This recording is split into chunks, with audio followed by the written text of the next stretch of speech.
ದುಡಿದು ದಣಿದು ಬಂದ್ರೆ ಕನಿಷ್ಠ ವಿಶ್ರಾಂತಿ ಭಾಗ್ಯಕ್ಕೂ ಕೂಡ ಕುತ್ತು. 106 ಕಿಲೋಮೀಟರ್ ಗಾಡಿ ಓಡಿಸಿ ಅಷ್ಟು ಬಸ್ ಓಡಿಸಿ ಬಂದ್ರೆ ಒಂದು ತೊಟ್ಟು ಕಣ್ತುಂಬ ನಿದ್ದೆ ಮಾಡೋಕ್ಕಾಗಲ್ಲ. ಕೆಲವೇ ಗಂಟೆ ನಿದ್ದೆಗೆ ವಿಶ್ರಾಂತಿಗೆ ಸಿಗುತ್ತೆ, ಅದನ್ನು ಕೂಡ ಸರಿಯಾಗಿ ಮಾಡೋದಕ್ಕೆ ಜಾಗ ಇಲ್ಲ. ಇದು KSRTC ಸಾರಥಿಗಳ ಗೋಳು. KSRTC ನಿರ್ವಾಹಕರಿಗೆ ಚಾಲಕರಿಗೆ ರೆಸ್ಟ್ ಅನ್ನೋದು ಮರೀಚಿಕೆ ಆಗ್ಬಿಟ್ಟಿದೆ. ವಿಶ್ರಾಂತಿನೇ ಸಿಗ್ತಾ ಇಲ್ಲ ಸರಿಯಾಗಿ. ಯಾಕಂತಂದ್ರೆ ರಾಜ್ಯದ ಸಾರಿಗೆ ಸಿಬ್ಬಂದಿಗೆ ವಿಶ್ರಾಂತಿ ಭಾಗ್ಯವೇ ಇಲ್ಲ. ಸಾರಿಗೆ ಸಚಿವರೇ, ಇದು ನಿಮ್ಮ ಇಲಾಖೆಗೆ ಸಂಬಂಧಪಟ್ಟಿರ್ತಕ್ಕಂಥ ಸ್ಟೋರಿ. ನಿತ್ಯ ವಾಹನ ಓಡಿಸಿ ಬಂದ್ರೆ ನೆಮ್ಮದಿ ಇಲ್ಲ, ವಿಶ್ರಾಂತಿ ಇಲ್ಲ. ಕತ್ತಲೆ ಕೋಣೆಯಲ್ಲಿ ಸಾರಿಗೆ ಸಿಬ್ಬಂದಿ ದಿನಚರಿ ಹೆಂಗಿದೆ? ಅವರು ವಿಶ್ರಾಂತಿ ಪಡೆಯುವ ಸ್ಥಳ ಅಂದ್ರೆ ಭೂಮಿಯ ಹಾಸಿಗೆ, ಗಗನವೇ ಹೊದಿಕೆ. ರಿಪಬ್ಲಿಕ್ ಕನ್ನಡದಲ್ಲಿ ಇದರ ಮೆಗಾ ರಿಯಾಲಿಟಿ ಚೆಕ್ ನೋಡಿ. ಇದು ಕಂಡಕ್ಟರ್ಗಳು ಮತ್ತು ಡ್ರೈವರ್ಗಳ ರೂಮ್. ಇಷ್ಟೇ ಜಾಗ, ಅಷ್ಟರಲ್ಲಿ ಎಲ್ಲರೂ ಮಲ್ಕೋಬೇಕು. ಜಸ್ಟ್ ಒಂದು ಜಮ್ಖಾನ ಅದು ಇದ್ರಿತ್ತು, ಇಲ್ಲ ಅಂದ್ರೆ ಇಲ್ಲ, ಅಷ್ಟೇ. ಅಷ್ಟರಲ್ಲೇ ರೆಸ್ಟ್ ಮಾಡಬೇಕು. ಏನೂ ಸೌಲಭ್ಯ ಇಲ್ಲ ಅವ್ರಿಗೆ. ಎಲ್ಲರಿಗೂ ಸೇರಿಸಿ ಒಂದು ವಾಶ್ರೂಮ್ ಇದೆ, ಅದು ಬಿಟ್ಟರೆ ಜಸ್ಟ್ ಒಂದು ಜಮ್ಖಾನ, ಅದು ಅವರೇ ತಂದ್ಕೊಂಡಿರ್ತಾರೆ, ಅವರೇ ಹಾಕೊಂಡು ಮಲ್ಕೊಬೇಕು. ಅಷ್ಟು ಬಿಟ್ಟರೆ ಅವ್ರಿಗೇನು ರೆಸ್ಟ್ ಮಾಡೋದಕ್ಕೆ ಅಂತ ಏನೂ ಸೌಲಭ್ಯ ಇಲ್ಲ.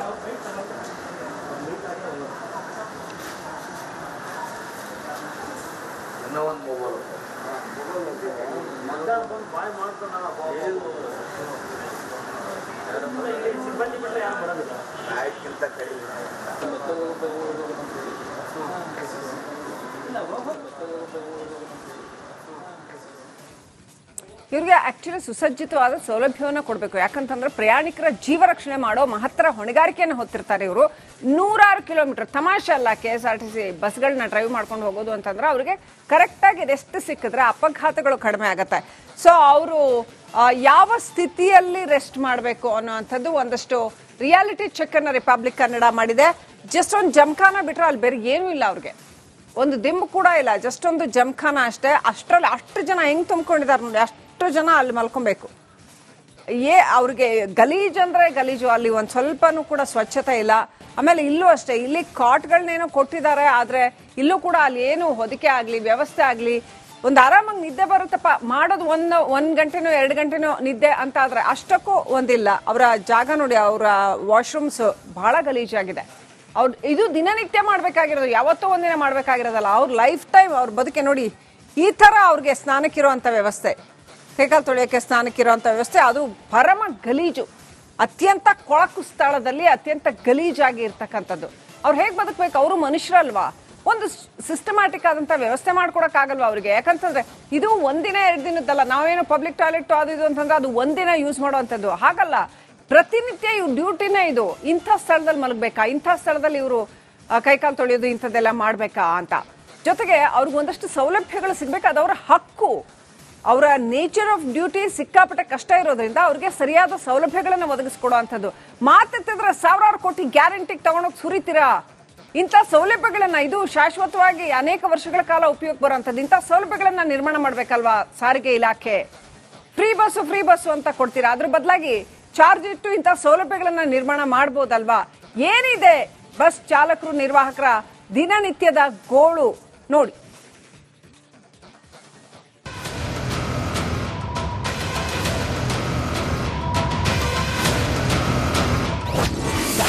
ಸಾರಿಗೆ ಸಚಿವರು ನೋಡಲೇಬೇಕಾದ ಸುದ್ದಿ. KSRTC ಡ್ರೈವರ್ ಕಂಡಕ್ಟರ್ಗಳಿಗೆ ನರಕ. ದಿನವೂ ಲಕ್ಷಾಂತರ ಪ್ರಯಾಣಿಕರನ್ನ ಸುರಕ್ಷಿತವಾಗಿ ಸಾಗಿಸುವಂತಹ ಹೊಣೆಗಾರಿಕೆ ಕರ್ನಾಟಕ ರಾಜ್ಯ ರಸ್ತೆ ಸಾರಿಗೆ ಸಂಸ್ಥೆಯ ಚಾಲಕ ನಿರ್ವಾಹಕರದ್ದು. 106 ಕಿಲೋಮೀಟರ್ ಬಸ್ ಡ್ರೈವಿಂಗ್ ಮಾಡಿ ಪ್ರಯಾಣಿಕರನ್ನು ನಿಭಾಯಿಸಿ ಸುಸ್ತಾದ ಸಿಬ್ಬಂದಿಗೆ ತುಸು ವಿಶ್ರಾಂತಿ ಬೇಕಾಗುತ್ತೆ. ಇದಕ್ಕೆ ಸಂಸ್ಥೆ ಏನೋ ವಿಶ್ರಾಂತಿ ಕೊಠಡಿಗಳನ್ನ ವ್ಯವಸ್ಥೆ ಮಾಡಿದೆ. ಆದ್ರೆ ಅವುಗಳ ನಿಜ ಸ್ಥಿತಿ ಹೇಗಿದೆ? ರಿಪಬ್ಲಿಕ್ ಕನ್ನಡದ ರಿಯಾಲಿಟಿ ಚೆಕ್ನಲ್ಲಿ ಕಂಡಿದ್ದೇನೋ ಇಲ್ಲಿ ನೋಡಿ. ಗಬ್ಬೆದ್ದ ವಿಶ್ರಾಂತಿ ಕೊಠಡಿ, ಬಾತ್ರೂಮ್, ಗಾಳಿ ಬೆಳಕಿನ ವ್ಯವಸ್ಥೆ ಮರೀಚಿಕೆ.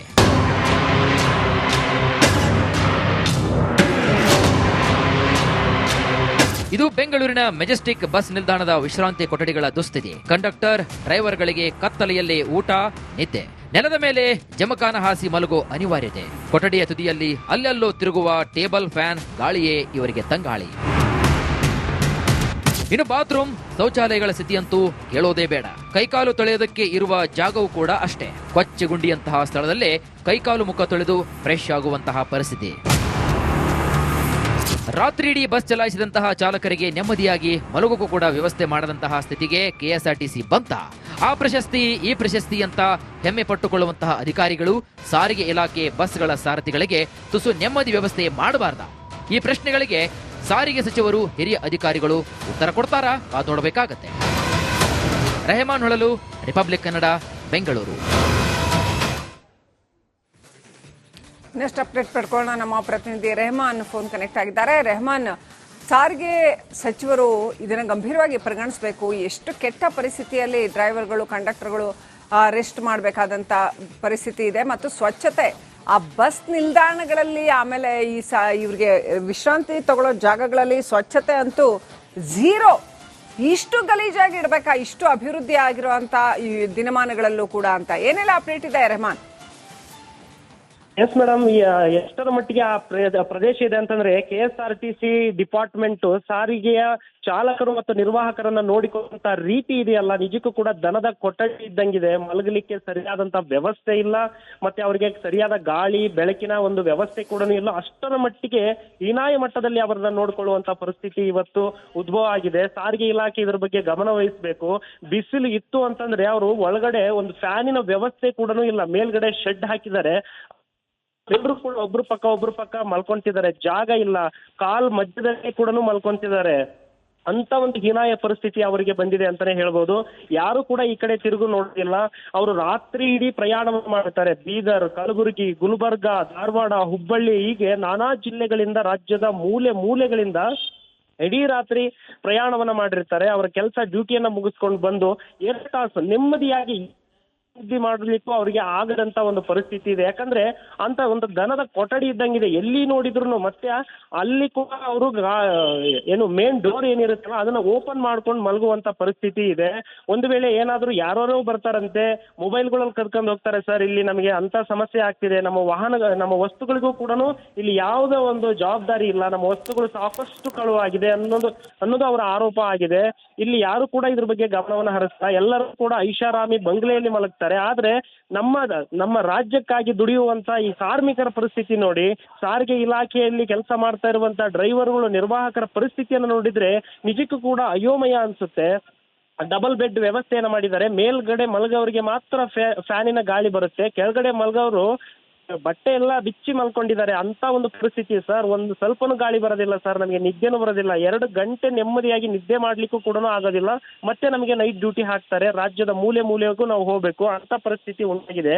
ಇದು ನಮ್ದು ಪರಿಸ್ಥಿತಿ ಅಂತ ಹೇಳ್ತಿದ್ದಾರೆ ಶ್ರೀಲಕ್ಷ್ಮಿ. ಡೀಟೇಲ್ಸ್ಗಾಗಿ